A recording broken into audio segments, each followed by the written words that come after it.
దగ్గరికి వచ్చినప్పుడు మీకు ఎంత ఆనందం కలుగుతుంది, హల్లెలూయా, ఎంత సంతోషం కలుగుతుంది. అలాగే దేవుడు పిల్లలు ఆయనలాగా జీవించే వారి పట్ల ఆయనకి చాలా సంతోషం కలిగి ఆయన ప్రార్థనలో మనల్ని ఫలింపచేస్తాడు. హల్లెలూయా. అంచేత యేసు ప్రభువు ప్రార్థన చేస్తున్నాడు అంటే మన కోసం, మనందరం ఇక్కడ పరిశుద్ధంగా జీవించడానికి. అంతేగాని దరిద్ర పనులు చేసేవాళ్ళ గురించి ప్రార్థన చేయుడు దేవుడు, పాపం చేసేవారి గురించి ప్రార్థన చేయుడు దేవుడు. కాబట్టి ఆయన ప్రార్థన చేయుచున్నాడు. సాయంకాలం అయినప్పుడు దోణి సముద్రం మధ్య ఉండెను, ఆయన ఒంటరిగా మెట్టనుండెను.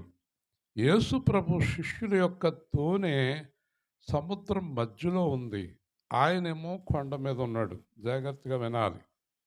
యేసు ప్రభు ఏమో కొండ మీద ఉన్నాడు, దోణి సముద్రం మధ్యలో ఉంది.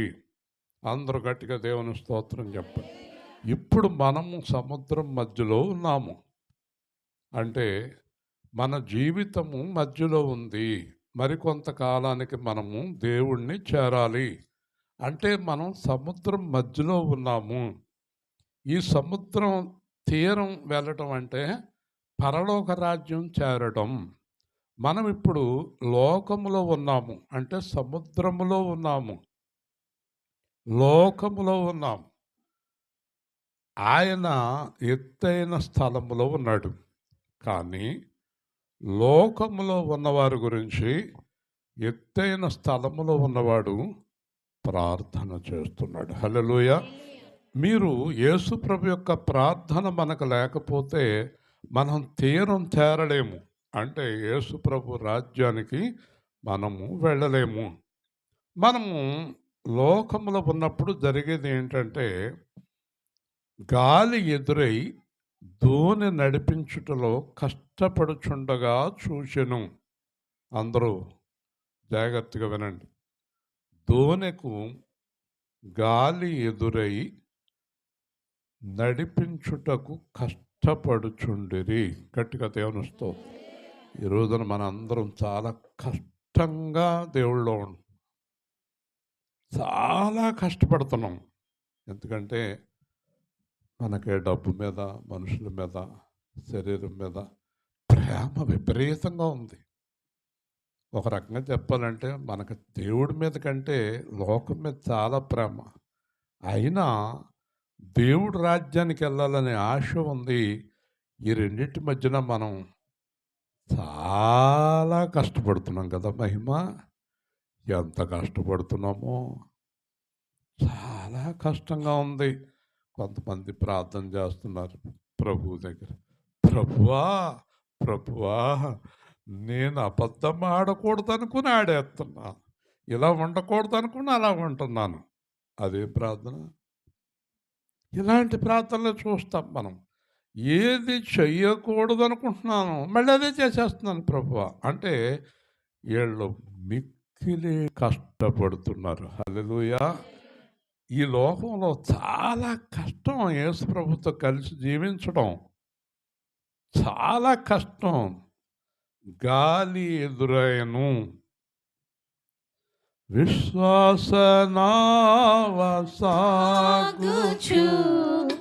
పయనించే సమయాన నా ప్రభు విశ్వాసనావసాగుచు పయనించే సమయాన నా ప్రభు సాతాను సుడిగాలి రేపగా సాతాను సుడిగాలి రేపగా నా ఎదుటే నిలిచావా నా ప్రభు నా ఎదుటే నిలిచావా నా ప్రభు నేను వెళ్ళే మార్గము నా యేసుకే తెలియును శోధింపబడిన మీదట నేను సువర్ణమై మారెదను నేను వెళ్ళే మార్గము నా యేసు కడలేని కడలి తీరము ఎడబాయే కడకునా బ్రతుకునా గురిలేని తరుణాన వేరువగా నా ఎదుటే నిలిచావా నా ప్రభు నేను వెళ్ళే మార్గము నా యేసుకే తెలియును జలమూలలో పడి నే వెళ్ళినా అవి నా మీద పారవు అగ్నిలో నేను నడచినా జ్వాలలు నన్ను కాల్చజాలవు నేను వెళ్ళే మార్గము నా యేసుకే తెలియును. ఏం చేస్తున్నారో చూస్తున్నాడు అక్కడి నుంచి. వీళ్ళు ఏం చేస్తున్నారు, చూసారా? ఆయన చూసి 4వ జాము, జాగ్రత్తగా వినండి, 6 to 9 మొదటి జాము, 9 to 12 రెండవ జాము, 12 to 3 మూడవ జాము, 3 to 6 4వ జాము. అమ్మగారు అయ్యగారు బతుకులు పెద్ద అయ్యగారే. అయ్యి బాబాయ్ మా పాస్టర్ గారు చాలా పెద్ద ఆయనండి. పాస్టమ్ గారు అయితే ఆయన మించిన ఆవిడండి కదా. అయ్యి బాబోయ్ ఎంత విశ్వాసం అనండి కత్తపళ్ళు. కానీ 9 గంటలు అంగుళం కూడా ముందుకెళ్ళలేదు. హల్లెలూయా. వింటున్నారా? మన జీవితాలు ఎక్కడ వేసినాయి అక్కడే ఉన్నాయి. విశ్వాసములో బలహీనత, వాక్యములో బలహీనత, లోకములో బలహీనత. మనం ముందుకి వెళ్ళినట్టే బాగా వెనక్కొచ్చాం. నాకు చాలామంది గురించి తెలుసు సంఘంలో. వీళ్ళు చాలా వెనక్కొచ్చారు. ఎంత వెనక్కొచ్చారంటే 1000 అడుగులు ముందుకెళ్ళి 3000 అడుగులు వెనక్కొచ్చారు. అలాంటి బ్రతుకుల్లో ఉన్నారు. వింటున్నారా? శ్రద్ధగా. వీళ్ళ వల్ల కాలేదు. 6 to 3 గంటల దాకా నావ ఒక్క అంగుళం కదలలేదు. హల్లెలూయా. గాలి ఆపేసింది. పైగా సముద్రం మధ్యలో. వింటున్నారా? ఈ రోజున చాలామంది క్రైస్తవ జీవితాలు మధ్యలో కూలిపోయాయి. దేని వలన? పాపం వలన. ఆ పాపాన్ని విడిచిపెట్టి దేవుళ్ళకి వచ్చి మళ్ళీ పాపంలో పడుతున్నారు. నాకు డబ్బు అంటే ఆశ ఉండదని చెప్పి మళ్ళీ అదే గొడవతోటి ఉంటున్నారు. వాక్యం విన్నప్పుడు మేము ఎంత యథార్థంగా ఉంటామని మాటిచ్చి మళ్ళీ దారి తప్పుతున్నారు. వీళ్ళు ఎక్కడికి వెళ్ళారంటే వెనక్కి వెళ్ళారు. యేసుతో కలిసి ముందుకు నడవలేదు. అక్కడే ఆగిపోయింది జీవితం. ఎక్కడండి యేసురాణి గారు చెప్పండి? సముద్రం మధ్యలో. సముద్రం మధ్యలో ఎంత ప్రమాదమో. ఒక్క తిమింగలం వచ్చి ఒక్క దెబ్బ కొట్టిందంటే అందరూ తస్తారు దాంట్లో పడి. వింటున్నారా? ఈరోజు మన పరిస్థితి అది. మనం జ్ఞానం తెచ్చుకుందాం. మనం ఆగిపోయాం.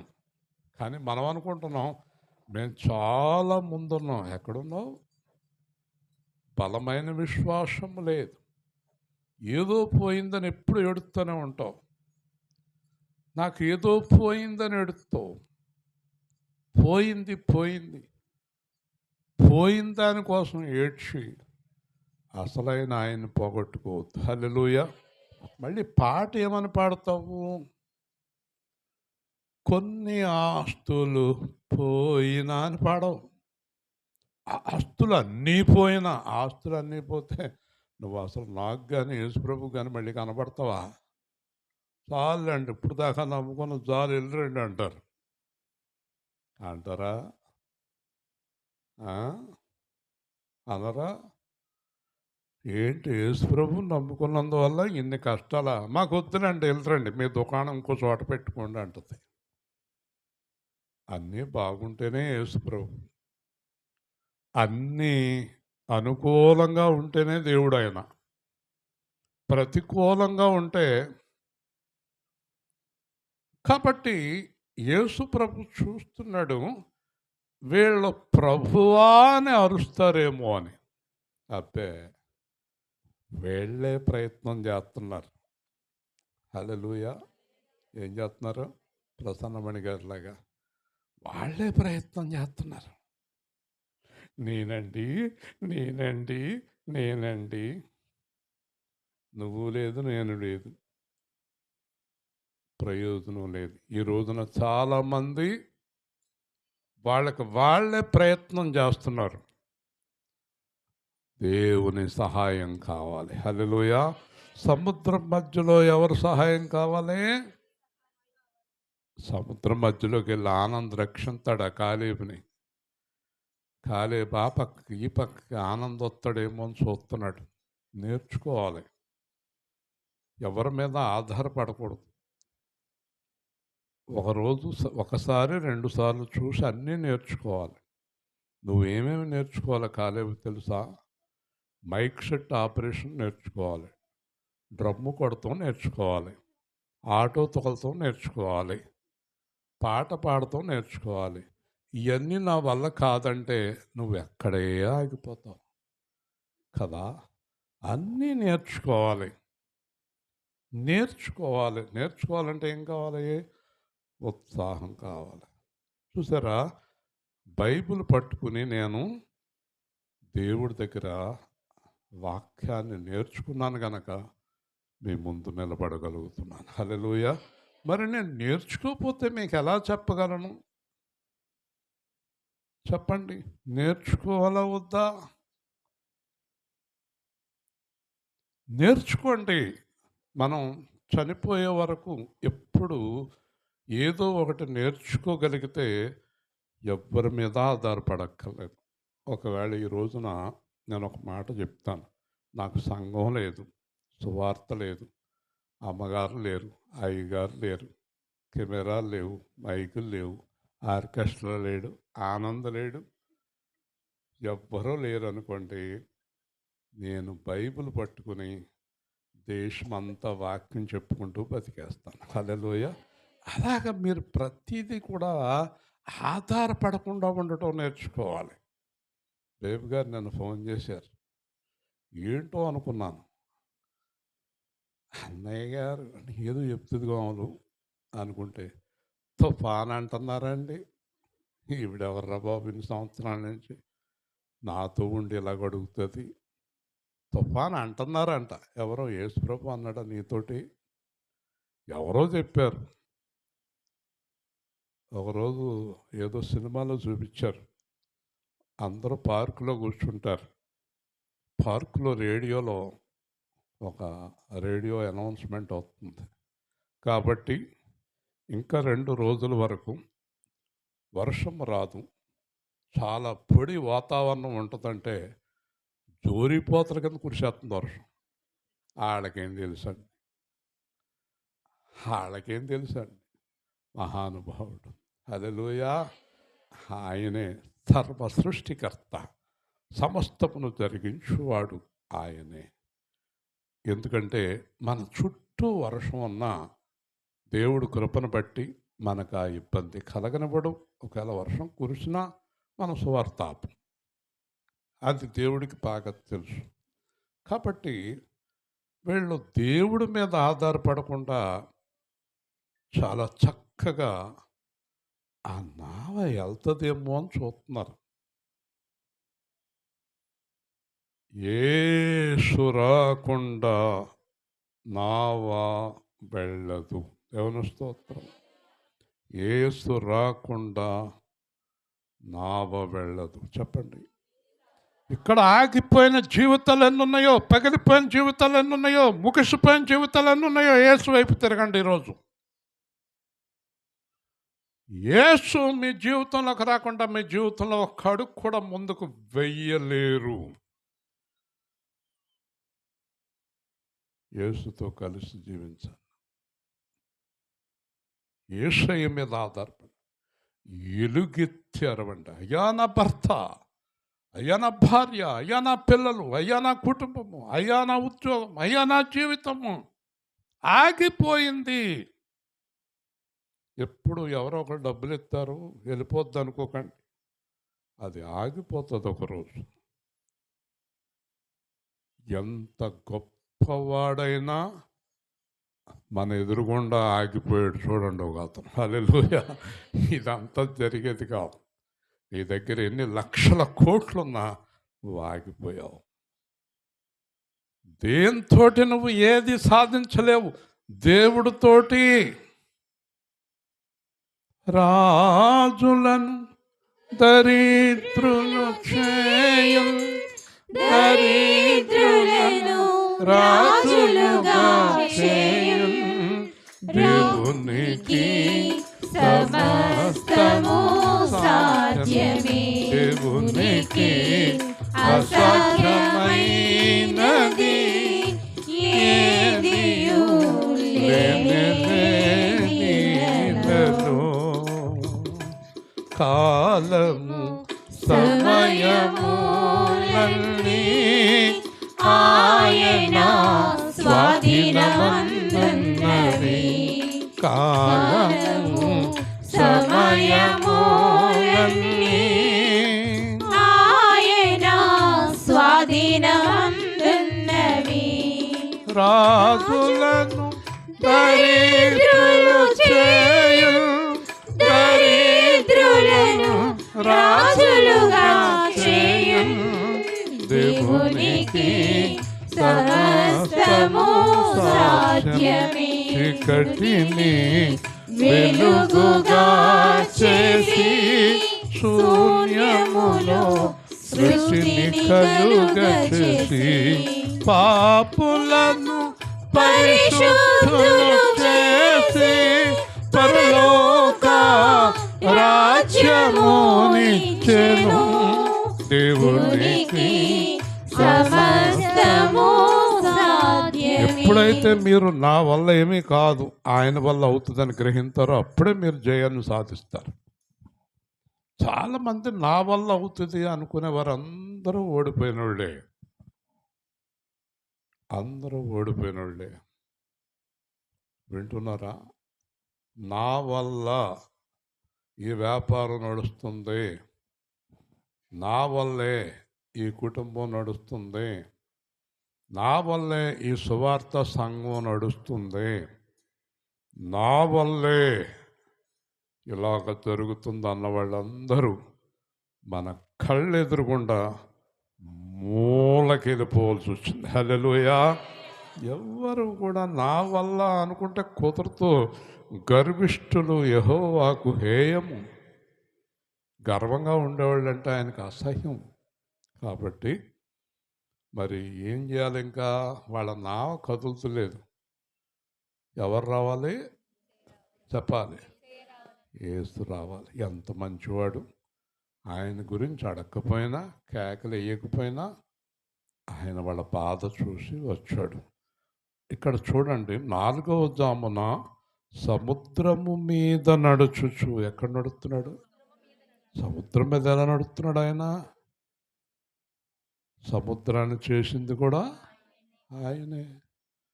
సముద్రము మీద నడుచుచు, చూసారా, వారి యొద్దకు వచ్చను గాని దాటిపోవాలనని ఉండెను. గట్టిగా హల్లెలూయా. ఎందుకు వెళ్ళిపోవాలనుకున్నాడు బేబీ గారు? హెప్సిబా గారు, వదిన ఆడపడుచులు ఇద్దరు వెళ్ళిపోదాం అనుకుంటున్నాడు. వాళ్ళకి సాయం చేయకుండా ఎందుకు వెళ్ళిపోదాం అనుకుంటున్నాడు? అమ్మాయి చెప్పు, ఎందుకు వెళ్ళిపోదాం అనుకుంటున్నాడు? గుర్తుపెట్టుకోండి. మేము నావన నడిపించుకుంటాంలే అన్నట్టుందాడు పని. దేవుడి వైపు చూడటం లేదు. మరి పిలవకుండా ఎందుకు వస్తాడు ఆయన? వెళ్ళిపోదాము అనుకుంటున్నాడు. ఇంకొకళ్ళు ఇంటికి వచ్చాడు, వాళ్ళకి ఏదైనా సాయం చేద్దామని. వాళ్ళేమో మొగుడు పెళ్ళాలు ఇద్దరు తెగ తిట్టేసుకుంటున్నారు, దెబ్బలాడుకుంటున్నారు. అక్కడి నుంచి ఇంకో ఇంటికి వెళ్ళాడు. వాళ్ళేమో డబ్బులు లెక్కెట్టుకుంటున్నారు. ఇంకో ఇంటికి వెళ్ళాడు. వాళ్ళు ఏదో పనిలో ఉన్నారు. ఇంకో ఇంటికి వెళ్ళాడు. వాళ్ళు ఈ పై అంతస్తు గురించి మాట్లాడుకుంటున్నారు. కింద అంతస్తు చాలదంట వాళ్ళకి. ఇలాగా లోకం గొడవలో ఉన్న వాళ్ళని దాటిపోతాడు. హల్లెలూయా. మరి ఆయనలో ఉన్న వారిని దాటిపోడు. అబ్రహాం ఇంటికి వచ్చాడు. రై సరే కూర్చోరా. అబ్రహాం ఇంటికి వచ్చాడు. అబ్రహాముని ఈ దాసుని దాటిపోవద్దు తండ్రి, మా ఇంట్లో భోజనం చేయండి అన్నాడు. హల్లెలూయా. అబ్రహాం ఇంటికాడ కూర్చుండే కదుతాత్మాను. అబ్రహాం ఇంటికాడ భోజనం చేశాడు. ఇప్పుడు మీరు ఆయన పనిలో ఉంటే మీ దగ్గర ఆగుతాడు, మీరు మీ పనిలో ఉంటే వెళ్ళిపోతాడు. ఏం చేస్తారు అనంత్ గారు, చంద్రం గారు మీరు కలిపి ఏంటి 500 కాగితం ఒకటి తగ్గిందని తెల్లవాళ్ళు ఆలోచిస్తారా? మరి ఏం చేస్తారు? ఏం చేస్తున్నారు? లోకాశలు నీకేలనమ్మ, లోకాశలు నీకేలనమ్మా, సిద్ధ వెలిగించుమా, సిద్ధముగనుండుమా, పంట చందుల పావురమా, వరుడు నిన్ను కోరెను, నీ ప్రియుడు నిన్ను కోరెను, వరుడు నిన్ను వినిపించుమా, నీ ముఖము చూపించుమా, యేసురాజు దిగి వచ్చు వేళ నీవు సంసిద్ధమా, నీవు పరిశుద్ధమా, పంట సందుల పావురమా, కొండ బిడ్డలందున బండ బిడ్డలందున నీ గూడు నిర్మింపుమా, నీ ప్రియునికై చూడుమా, లోకాశలు నీకేలనమ్మా, సిద్ధ వెలిగించుమా, సిద్ధముగనుండుమా, మండ సందుల పావురమా,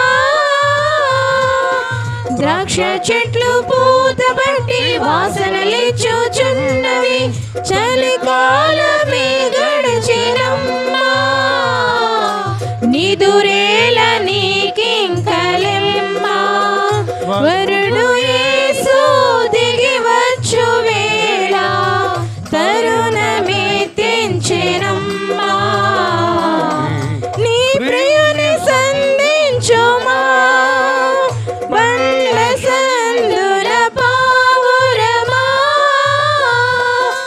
సాగరాలు పొంగిన నింగి నేల కూలిన భయమేల ప్రియ సంగమా, దిగులేల ఓ సంగమా, క్రీస్తే నీ అండనుండా గీతములు పాడుమా, నీ ప్రియుని వీక్షింపుమా. వాడంతా బద్దలైపోయింది. పౌలు గారు వెళ్ళి వాడ సముద్రం మధ్యలో, అందరూ సముద్రంలో మునిగిపోతున్నారు. పౌలు గారి దగ్గరికి ఒక చెక్క కొట్టుకొచ్చింది. హల్లెలూయా. ఆ చెక్క పట్టుకుని తెల్లవార్లు సముద్రంలో ఉండి ఒడ్డుకి వెళ్తాడు. యేసు ప్రభు తన వారిని విడిచిపెట్టడు. మీరు దేవుడి మీద ఆధారపడతలేదు ఈరోజు వరకు చాలామంది. అందుకే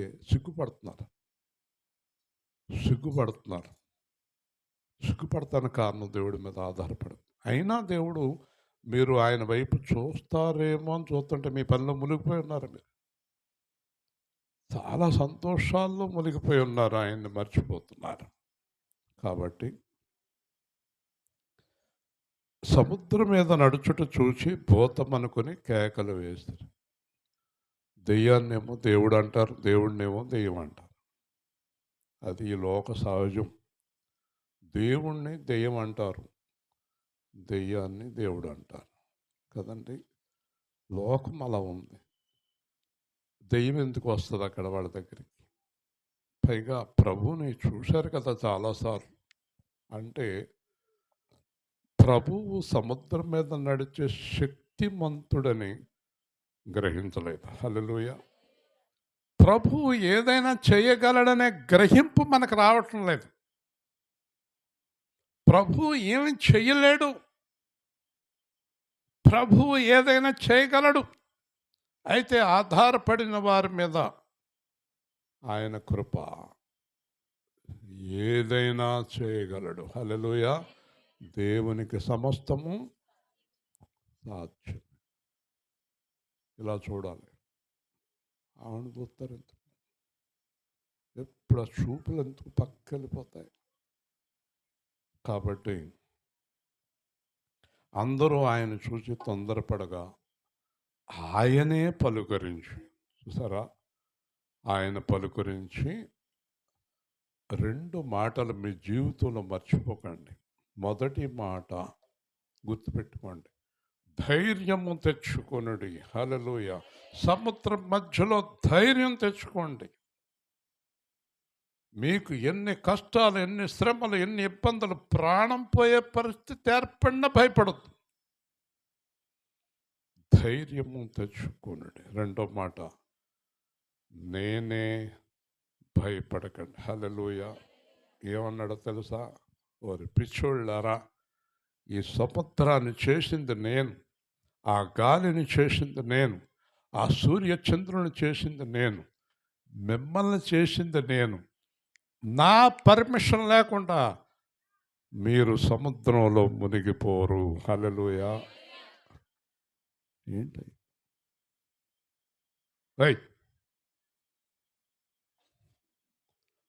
నా పర్మిషన్ లేకుండా మీరు సముద్రంలో మునగరు. నా పర్మిషన్ లేకుండా మీ ప్రాణం పోదు. నా పర్మిషన్ లేకుండా మీ జీవితంలో ఏది జరగదు. నా మీద ఆధారపడితే. ఎంత గొప్ప దేవుడు మనకు ఉండగా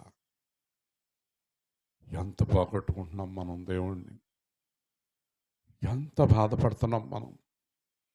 వాళ్ళకి అనిపించుంటుంది, అయ్యయ్యో 6ంటికే మనం ప్రార్థన చేస్తే ఈ పాటికి వెళ్ళిపోదాం కదా. హల్లెలూయా. చాలామందికి అదే అనిపిస్తుంది. ఆ పాడు డబ్బు కోసం చూశాను కానీ ఆయన కోసం చూడలేదు. శనివారం నాడు మధ్యాహ్నం 3:30కి వచ్చాను నేను. బుధవారం పగలేమో పెళ్ళికి వెళ్ళాను. వచ్చాక ప్రార్థన అంతా జరిగింది. అంటే చెప్పాలని చెప్పటం లేదు, దేవుని ఆత్మ చెప్పమంటుంది. ఇవాళ బుధవారం మధ్యాహ్నం నుంచి వచ్చానేంటో అనుకున్నాను. బుధవారం మధ్యాహ్నం నుంచి వచ్చేటప్పటికి యేసురాణి గారు వచ్చి బైబిల్లో ఏదో పెట్టింది. ఏంటమ్మా అన్న, మా మనవరాల మొదటి జీతం. నేను ఇంటికి వెళ్ళి చూసి ఆశ్చర్యపోయాను, ఏంటి ఇంత చేసింది దేవుడని. మొదటి నెల జీతము దేవుడికి ఇచ్చారు. అప్పుడు నేను మోకరించి ప్రార్థన చేశాను, ఆ పిల్లల్ని బాగా ఆశీర్వదించండి అని. దేవుడు అంటున్నాడు, 3:30కి ఎంతకి వెళ్ళాను అనుకున్నావు కదా, నీకు బహుమానం ఇచ్చి మరీ తీసుకొచ్చాను. దేవుని స్తోత్రం. దేవుడు అసలు అది ఊహించినటువంటి కార్యం. నా ఊహలో కూడా లేదు, అది ఆలోచన కూడా లేదు.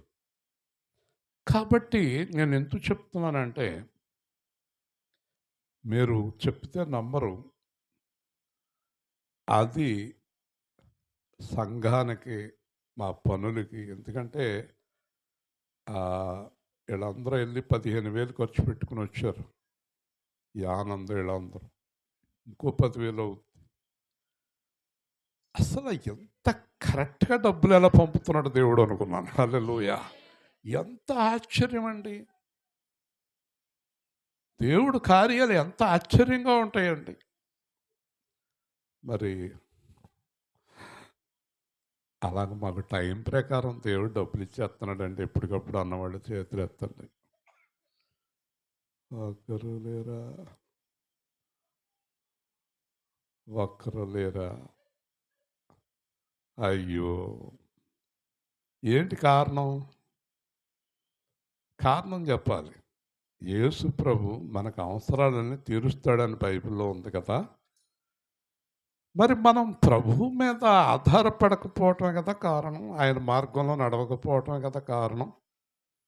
3:30కి ఏం వెళ్తామనే అనుకుంటే దేవుని ఆశీర్వాదం ఆలస్యమయ్యేది. హల్లెలూయా. చాలామంది దేవుడు పనులు వెనక్కుండి ఆశీర్వాదాన్ని పోగొట్టుకుంటున్నారు. 1, ధైర్యము తెచ్చుకొనుడి. 2, నేనే ఐ ఆమ్ ద గాడ్. దేవుని స్తోత్రం. నా పర్మిషన్ లేకుండా సముద్రం మిమ్మల్ని ఏమీ చేయదు. 3, నేనుండగా మీరు భయపడవలసిన అవసరం లేదు. హల్లెలూయా. దేనికి ఈ రోజున చదువుల మీద, ఉద్యోగాల మీద, లోకం మీద, డబ్బు మీద ఆధారపడుతున్న వారు అజ్ఞానులు. దేవుడి మీద ఆధారపడేవారే జ్ఞానులు. హల్లెలూయా. జ్ఞానం గలవారు దేవుడి మీద ఆధారపడాలి. ఆయన దోణి ఎక్కి వారి యొద్దకు వచ్చినప్పుడు గాలి అణిగెను. హల్లెలూయా. ఇప్పుడు చెప్పండి, యేసు ప్రభు వారి దోణిలోకి వచ్చేదాకా దోణి కదిలిందా? అంటున్నారు ఇక్కడ ఉన్న వాళ్ళందరం. భోంచేసాక ఇవన్నీ కిందకి వెళ్ళిపోతాయి వాక్యాలు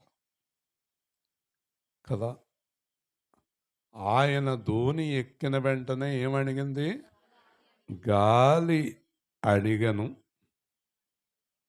నావ సాగిపోయెను, తమలో తాము విభ్రాంతి నొందిరి. అయ్య బాబోయ్, ఈయన ఎవరు అంటారేంటి మళ్ళీని? ఆయన ఎవరో ఎన్నిసార్లు చెప్పాడు. ఒక్కోసారి మనమే అంటాం, అసలు ఇలా జరుగుతుంది, దేవుడు ఉన్నాడా అంటారా?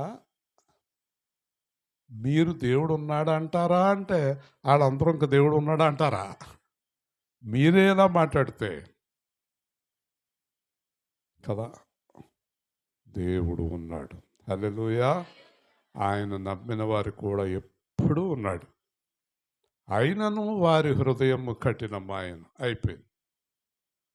వర్షం ఆగింది, అద్భుతమైన సువార్త జరిగింది. మళ్ళీ 10:30కి మళ్ళీ వచ్చేసింది హృదయంలోకి. ఏంటది? లోకం.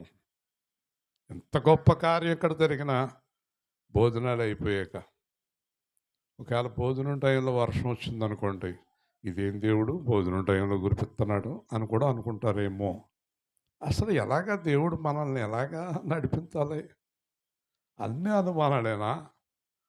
కాబట్టి రొట్టెలు గూర్చిన సంగతి అంతకు ముందే సాయంత్రం 5ంటికి 5,000 మందికి రొట్టెలు పెట్టాడు. అది మర్చిపోయారు.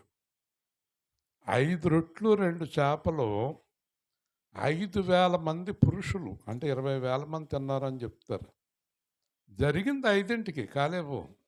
ఎప్పుడు? 5ంటికి. 9ంటికి మర్చిపోయారు. ఏంటో పాపం. ఒకసారి ఒక్కొక్కడు ఫోన్ చేస్తారు, ఏమంటే నాకు చాలా ఆందోళనగా ఉందండి, మర్చిపోయింది దేవుణ్ణి, కంగారు వచ్చేస్తుందండి నాకు. ఎందుకండి ఇలా ఉంటారు? మర్చిపోతున్నారు మీరు. హల్లెలూయా. మర్చిపోకండి.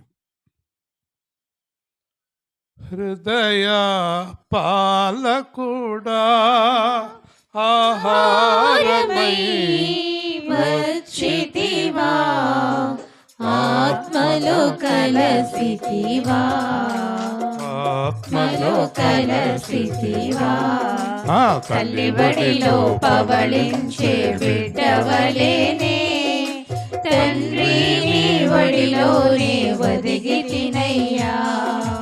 వేదన లేదు, శోధన లేదు, నీ హస్తం విడువనయ్యా. భయమన్నది లేనే లేదు, ప్రేమ నాతో నడిపితివి. నీ ఉపకారం స్మరించి స్తుతి స్తోత్రం తెలిపెదను. చేయి విడువని నా యేసయ్యా, కల్వరి నాయకుడా. కాపరి జీవ కాపరి హృదయ పాలకుడా, ఆహారమై వచ్చితివా, ఆత్మలో కలిసితివా. తల్లి ఒడిలో పవళించే బిడ్డవలేనే, తండ్రిని వడిలోనే ఒదిగి తినయ్యా. నిన్ను నేను పట్టుకుంటిని, భుజము పైన సోలెదను. నీరెక్కల నీడల నుండి లోకాన్ని మరచితిని. ఇవడిలో పవళించే బిడ్డవలేనే, తండ్రిని వడిలోనే ఒదిగి తినయ్యా. రేయి పగలు వెదికానయ్యా, నీకై వేచితిని. నా జీవిత కాలమంతా నీ నామం చాటెదను. దేవుని స్తోత్రం. నేను చెప్పే మాట ఒకటే, దేని మీద ఆధారపడకండి. దేవుని వాక్యం మీద, దేవుని మీద విశ్వాసంగా ఉండండి. మర్చిపోకండి, 3 జాములు 9 గంటలు ఆయన్ని పిలవలేదు, అలా ఉండకండి. ప్రతి క్షణం ఆయనతోటే ఉండండి. హల్లెలూయా. అప్పుడు మీ జీవితం చక్కగా సాగిపోతుంది, అద్భుతంగా సాగిపోతుంది. ఈ ప్రపంచములో ఆయనకు ఎదురు నిలిచేవారు ఎవ్వరూ లేరు. హల్లెలూయా. ఉండలేరు ఆయనకి ఎదురుగుండా ఎవరు. అలాగే నీకు కూడా ఎవ్వరు ఎదురు నిలవలేరు. ప్రేమగల తండ్రి, దేవాధిపతి అయిన ప్రభు, ఈరోజు బేబీ గారు తండ్రి గారి యొక్క కూటమిని అద్భుతంగా జరిగించారు. మీరు ప్రేమమయుడై ఉన్నారు. ఇలాగ ఎన్నోసార్లు మమ్మల్ని ఆశీర్వదించారు. మీ కృపలో, మీ బలముతో చివరిదాకా సాగే భాగ్యం మాకు అందరికీ దయచేయమని, మిగిలి ఉన్న కార్యక్రమాన్ని దీవించమని యేసు నామములో అడుగుతున్నాము తండ్రి. రేపు రాత్రి జ్యోతి ర్యాలీలో